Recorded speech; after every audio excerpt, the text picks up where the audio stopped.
Good morning, ladies and gentlemen. In today's video, we are going to be previewing the upcoming season for the Washington Wizards. However, before I get too far into it, I want to remind you all to leave a like and subscribe. I've been appreciating all the support that I've been receiving lately, and I hope to see that continue.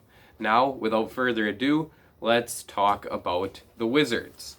However, before I think that we can adequately preview the upcoming season for the squad, we need to reflect upon the recent transactions that the team made during the recently concluded offseason. First, they drafted Deni Avdija with the 9th pick. I think that Deni was probably one of the best 5 or 6 players in this draft, so snagging him at number 9 was a really nice move. He does have some overlap with their first-round draft pick from last year in Rui Hachimura, but I also am not a big Hachimura fan, so I certainly don't mind this Avdija pick, and I think that he has a chance to really blossom and become the best young player on this team. They also traded the 37th pick and Admiral Schofield for the 53rd pick and another future second, and they would use that 53rd pick on Cassius Winston, who is a player I had rated in my top 40, so obviously grabbing him at 53 was a pretty good value pick. Winston is a guy that needs to lose some weight. He's not very athletic, and that's really going to limit how effective he can be at the NBA level. But if he is able to improve that athleticism, get rid of some weight, get his body in better shape, then with that in combination with his gift as a playmaker and shooter, he's got a chance to really stick around as a backup point guard type moving forward. After the draft in free agency, they started off by extending Davis Bertans to a 5-year, $80 million contract. Now, Davis is an elite three-point shooter. Shot it at a very high volume last season and also a very high efficiency. So when you have the combination of volume and efficiency, that's obviously a great combination. Bertans also does an excellent job. Well, actually, I'll talk about Bertans more specifically later on in the video, but a lot of people have actually been tearing this contract apart. It's 5 years, $80 million. That's $16 million annually. I think that presently, Bertans is worth a bit more than $16 million. I would value him close to like a $20 to $22 million range for this upcoming season. So clearly, it's a bit of a bargain on the first couple of years of the deal, to me at least. Where it might start to get ugly is on the latter years, but for this team, Russell Westbrook and Bradley Beal are 2 star-level players that they're looking to build around and win with now, and this Bertans contract is going to keep a player that can certainly help them win with his shooting ability moving forward, so I actually don't mind this contract, and I'm certainly not hating on it as much as some. Would I have preferred had they been able to make it a 4-year contract? Absolutely, but that appears to have not been in the cards for this team, and they had to give him a 5th year in order to keep him around, and the fact that they did that is key to me because I think that he's really going to help them out this year. They also signed Robin Lopez to a 1-year, $7.3 million contract, taking up a large portion of their mid-level exception. I was absolutely shocked at this, and I don't think that it was a great signing by the Wizards. Number 1, there were better centers available that they could have used that money on.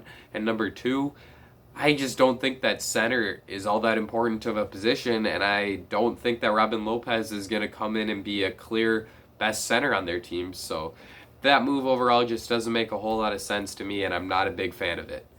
The next signing they made was signing Anthony Gill to a 2-year minimum contract. I've heard a lot of really good things about Gill. I was a pretty big fan of him when he was playing at Virginia, and I think that if the things I've heard are true, because clearly I wasn't watching EuroLeague last year, so I don't know too much about his game, but it sounds like he has a chance to be a contributor for this team this year. They signed Raul Neto to a 1-year minimum. I liked this. I thought that Neto was one of the better options in the minimum market for point guards. I would have preferred to see them keep Shabazz Napier around because I think that clearly he plays the same position as Neto and he plays it at a higher level. But this is not a bad option, and Napier, well, I was going to say he probably would command more than a minimum, but he's currently not even signed, so who knows about that. But The last move that they made was really the big one. They flipped John Wall and a well-protected future first-round pick for Russell Westbrook. Now, this was a huge upgrade in my mind. I think that Russell Westbrook is more than one first-round pick better than John Wall, so I think that this is a clear win of a trade for the Wizards, and I'm excited to see what the Russell Beal backcourt looks like. Now that we've reflected on the offseason for the Wizards, we are ready to preview the upcoming season, and we're jumping right back into Russell Westbrook stuff since I always start these videos by talking about the point guard position. Westbrook is a high-level shot creator. He's terrific at getting to the basket. He's a pretty good finisher at the rim, and he's also a high-level playmaker who can create good looks for his teammates and always has high assist numbers.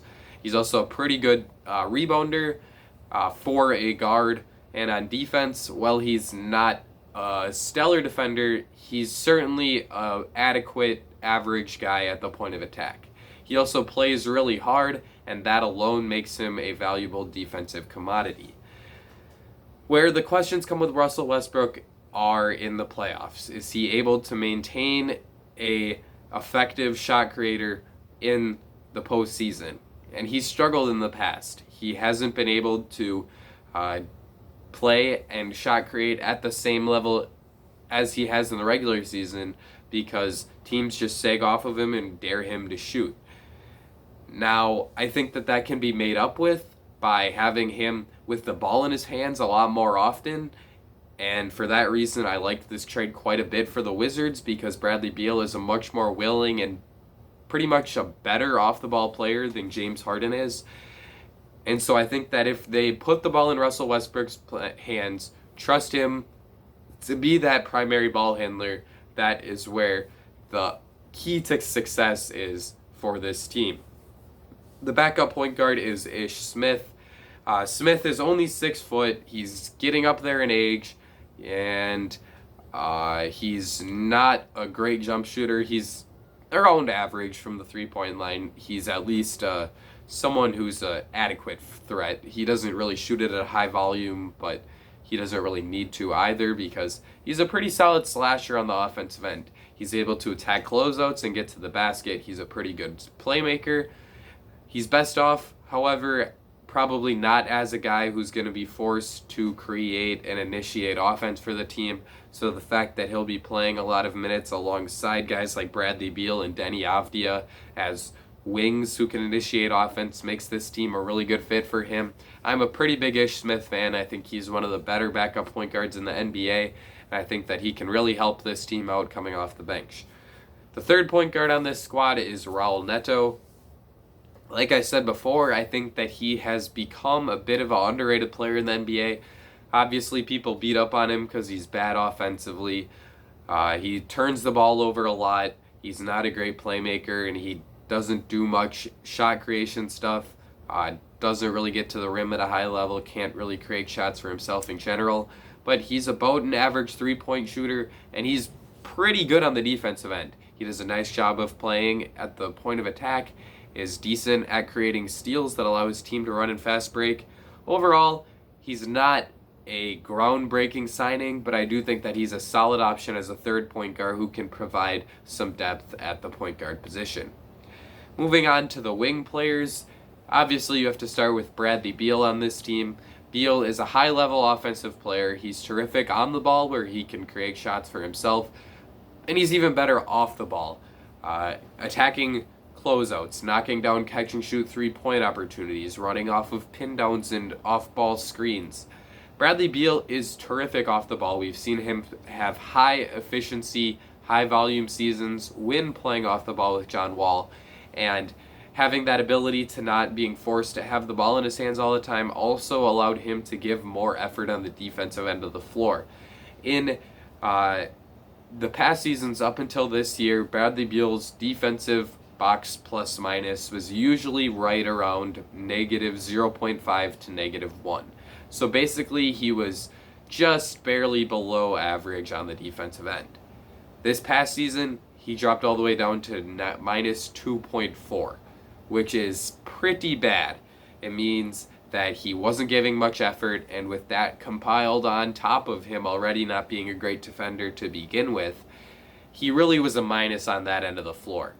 However, now that he's on a team where he has a fellow all-star level teammate who is going to be able to take some load off of him on the offensive end and also allow his team to compete and be in games and a threat to make the playoffs, I think that he will improve on his defense, and with that, alongside his elite offensive skills, Bradley Beal is going to be have his best season in his NBA career, which is a pretty bold statement to make, considering he averaged 30 points per game this past season. I'm not sure that he'll have a career high in points per game, but I do think that overall he's going to make a higher positive impact on the game for the Wizards than he ever has before. I'm really excited to see that come to fruition. The next wing to talk about here is Deni Avdija, a rookie for this team out of Israel, where he played for Maccabi Tel Aviv. Avdija is a really intriguing point forward type player who can handle the ball a lot of the time for his team. Makes him an interesting player in transition, where he can grab defensive rebounds and push the ball up the court and hopefully create some offense for your team. On defense, he's a really intelligent player, has high basketball IQ, and that allows him to do a nice job rotating on the defensive end and making smart decisions about where he needs to be on the court. He's not a super athlete, and that limits how good he can be on the ball, but he's at least decent as a on-the-ball defender. Where the struggles and the questions come with Deni, and really this is the primary reason why he dropped all the way to number 9, is with the jump shot. He shot it around 30% from 3 last year, 59% from the free throw line, and neither of those two marks are going to get it done. He's going to have market improvement on his jump shot, and if he can do that, then he has a chance to be a really high-level playmaking, shot-creating wing player who also can do a nice job on the defensive end. A comparison I've made for him in the past is Draymond Green, with a little bit less defensive stuff. But the fact that he can be a playmaking four who hopefully at some point can shoot it a little bit and is already a pretty heady defensive player, I like that comparison for Deni, and I'm excited to see him develop this Washington Wizards team. The next wing I'd like to talk about is Troy Brown Jr. Jr. is a player... Junior. Troy Brown, I can't believe I just called him Junior.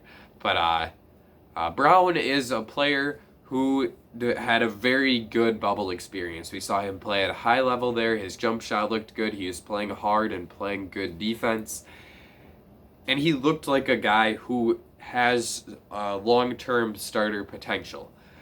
I'm not necessarily sure that he's there yet, but his combination of being a decent defensive wing who hopefully can continue to develop his jumper. He shot at 31% from 3 in his rookie season and jumped up to 34.1% in his second year. So if he can continue to improve on that jump shot and get it into like the 36 to 38% range, with that alongside his ability as a pick and roll ball handler who can create shots for others and make smart reads out of the pick and roll, I think he has a chance to be, like I said before, either a low-level starter on the wing or one of the first players coming off the bench for you. He's a valuable guy and someone that I think the Wizards should be looking to continue to develop, as he is going to have a chance to really help their team out moving forward. The next guy is another young player who I think can help them out, and it's Isaac Bonga. Bonga is an explosive athlete who does a nice job of using his plus athleticism and length to generate steals. He's terrific in transition. He's a really good finisher, and he has some playmaking chops as well. On the ball, he's able to create some shots in the half court, and that's certainly a valuable skill to have. I'm not sure that he's quite good enough, though, to be a primary ball handler type of guy. I think he's much better as a secondary ball handler, and he's certainly going to be that when he's on the court for this team, as they have Russell Westbrook and Bradley Beal. Where he needs to continue to improve is on his three-point shot. He shot at 35% from 3 last season, and it was on fairly low efficiency as he only attempted 1 3 per game. And we can continue to see the efficiency grow and the volume grow. I think I might have mixed those two up. I think I said that he shoots at high volume at 35%, or decent volume at 35% and low efficiency at 1 per game. Scratch that. It's decent efficiency at 35% and low volume at 1 attempt per game. That's what I meant to say. Sorry, I'm just rambling now. Back to Isaac Bonga. High-level defensive player. If he can improve the jump shot, then he has a chance to be a good 3-and-D wing who can do a bit more with his shot creation ability off the bounce. I think he has a chance to be the starter for this team at the 3 due to his defensive acumen. They've shown a hesitancy to start Troy Brown as he hasn't really started too many games for them in his first 2 seasons. And looking at this roster, I'm not really sure what other options they have aside from those 2 at the 3. So I think it'll probably be Bonga moving forward. Anthony Gill is the next wing to talk about here. Like I said before, a former Virginia Cavalier. He can shoot the 3 ball at a very high level from what I've heard. He's more of a 4 than a 3, I'm pretty sure. And he's a pretty good rebounder despite only being 6'7", which is, obviously a bit undersized for a 4-man. I've heard that he plays very hard, and that allows him to be a pretty good defensive player. But like I said before, I haven't seen him play in years, so we'll have to wait and see what kind of impact he can make for this Wizards team once real games actually start. The last wing player here is Jerome Robinson. Robinson was a guy who went 11th overall to the Clippers, which was 13th overall to the Clippers in the 2018 NBA draft, which is a bit of a stunner. Some people thought that he had a chance to be like a top 20 guy, but the fact that the Clippers went all the way in on him and took him at 13 was certainly a surprise to quite a few people. They saw some value in him as an on-ball shot creator who had a pretty good pull-up jumper, but that really hasn't been actualized too highly in the NBA so far, as he's been one of the worst offensive players in the league. On defense, according to the advanced metrics, he's been solid, but he just hasn't really shown that he was worth that lottery pick that the Clippers invested into him. We'll see what happens with him moving forward. At the big man position, we will start with Davis Bertans. Like I said before, Bertans is a high-level three-point sniper, shoots it really well off of pin downs and off-the-ball screens, is terrific at drawing fouls from the three-point line, as we saw him shoot nearly as many free throws as he did two-pointers last year, which is a bit of an outrageous statement to make for a guy who's only playing on the perimeter, but he's elite at spacing the floor, and he can shoot it off of many different types of shots. A very mobile shooter who, like I said, has various ways that he can get open. People have questioned him on the defensive end, and he did struggle there with Washington on that end last year. But when he was with the Spurs and he was playing for something, he did a lot better on that end and was something close to being average. I think that if this Wizards team is competitive next year, we could see him jump back and get back to being that average-ish level player on the defensive end of the floor. And with that, alongside his elite offensive game as a shooter, you've got a player that's really impactful in a positive way, and I think that he is going to be a really important player for this Wizards team moving forward. He's going to be terrific alongside John Wall, not John Wall, they traded him. Russell Westbrook. Westbrook's going to be able to create lots of open looks for Bertans, and obviously Bertans is a high-level three-point shooter, so he'll be able to knock those down. The gravity that he has as a shooter is going to allow lots of driving lanes to open up for guys like Westbrook and Beal, and so he's pretty much the perfect complementary guy for those two.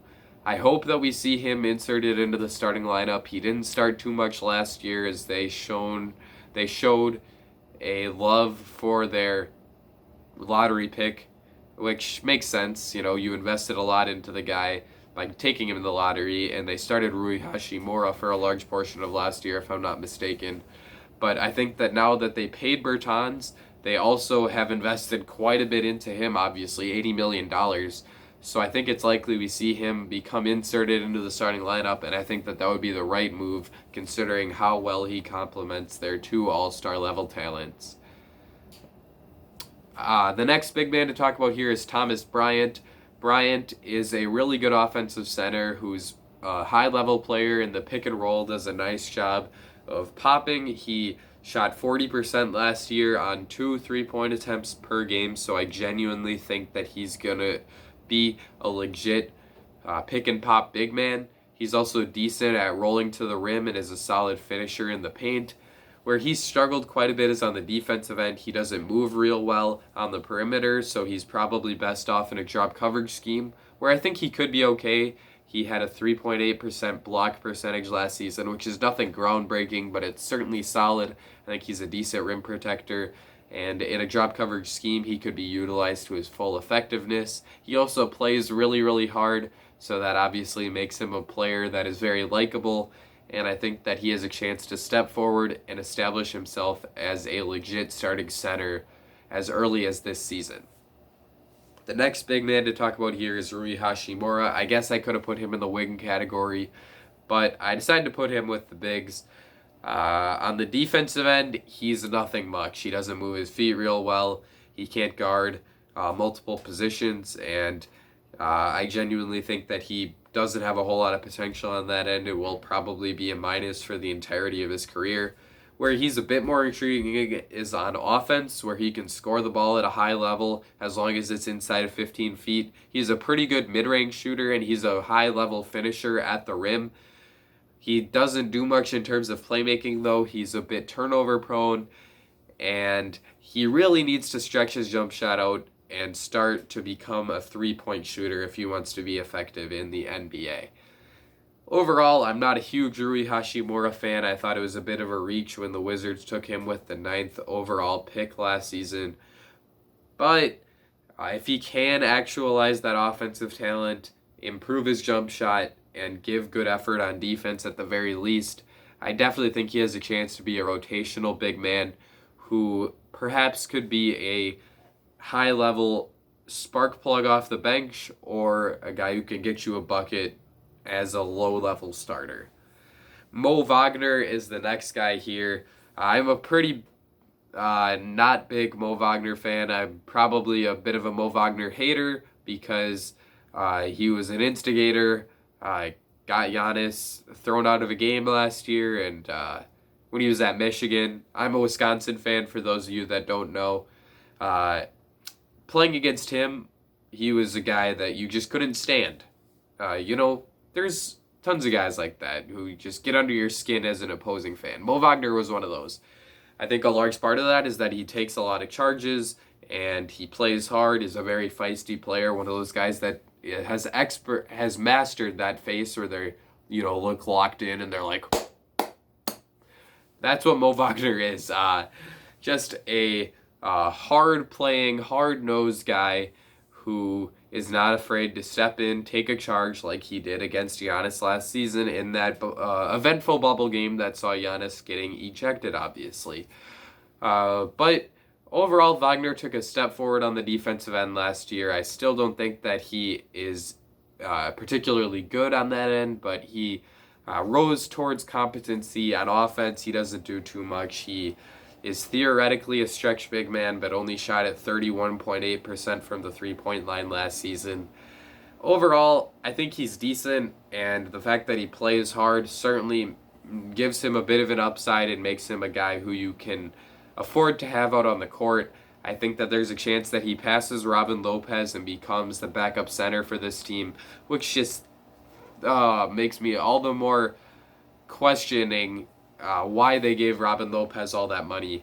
But overall, Wagner, hard-playing big man who can hopefully shoot the three ball for you. Last guy here is Robin Lopez. Not a whole lot to say here. He is a pretty decent rim protector, but he can't guard on the perimeter very well. He's not a good rebounder, which is so surprising. Like, with him and his brother, it just doesn't make sense. Why aren't they better rebounders? They're huge. But he does not do that very well. On offense, he really struggled last season, wasn't a high-level finisher, He started to shoot the three ball, was about 33% on close to 50 attempts, if I'm not mistaken. I could be completely wrong on those numbers there, but overall, Robin Lopez is not a very good player, a backup center who can give you some rim protection and floor spacing at best, and at worst is a guy who's completely unplayable against good teams, which he certainly was for the Bucks in the playoffs last year. He is a really good locker room guy, is a good vet who you love to have, is a super funny guy. We loved him in Milwaukee last year as a locker room guy and as a guy who can sit on the bench and get your squad fired up. We just got a little annoyed when he was on the court because he wasn't particularly good.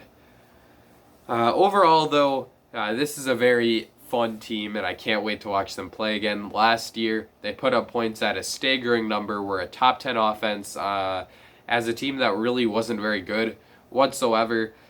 That's mostly because of the defense, but I do think that they have a chance to take a step forward on that end this year. They added good team defenders like Deni Avdija, like Raul Neto, like Robin Lopez, and they also have a chance to see some growth from other players on the roster on the defensive end, like Troy Brown Jr. and Thomas Bryant and Isaac Bonga. If Bradley Beal and Russell Westbrook stay locked in on that end of the floor, I think they have a chance to be the 18th or 20th-ish best defense, which with this offense will get them very far. I think that this is probably like a top 8, maybe even a top 6 offense in the NBA. You can't have a team with Russell Westbrook and Bradley Beal that isn't a high caliber offense. And they also have pretty good complementary pieces like Davis Bertans, Thomas Bryant, Troy Brown, Isaac Bonga. Overall, I'm pretty excited for this team. I genuinely think they're going to be pretty good. I think I started working on my preseason predictions, and I had them penciled in as the 7th seed, if I'm not mistaken. So I think they're going to be pretty good in this upcoming season. Overall, I like the fit with Bradley Beal and Russell Westbrook, and I think that that's going to end up working out pretty well. I think both those players will make the All-Star team this year. So at the very least, the Wizards are going to be fun. I think they're going to be pretty good, though, too. In an 82-game regular season, I would say they'd probably win between 40 and 46 games. So in this shortened year, if I had to make a prediction, I'd say they're probably like a 35 to 40 win team. Yeah, I think I've covered everything I wanted to cover. Leave a like and subscribe if you enjoyed this video. Let me know in the comments, how many games do you think the Wizards are going to win this year? What are your overall thoughts on the team? Do you agree with me that the Russell Westbrook trade was a good move? Are there players that you disagree with my analysis? Let me know. Also, let me know if you agree. I always like it when people agree with me. I think that's going to be it for me. Ladies and gentlemen, I will see you all again very soon.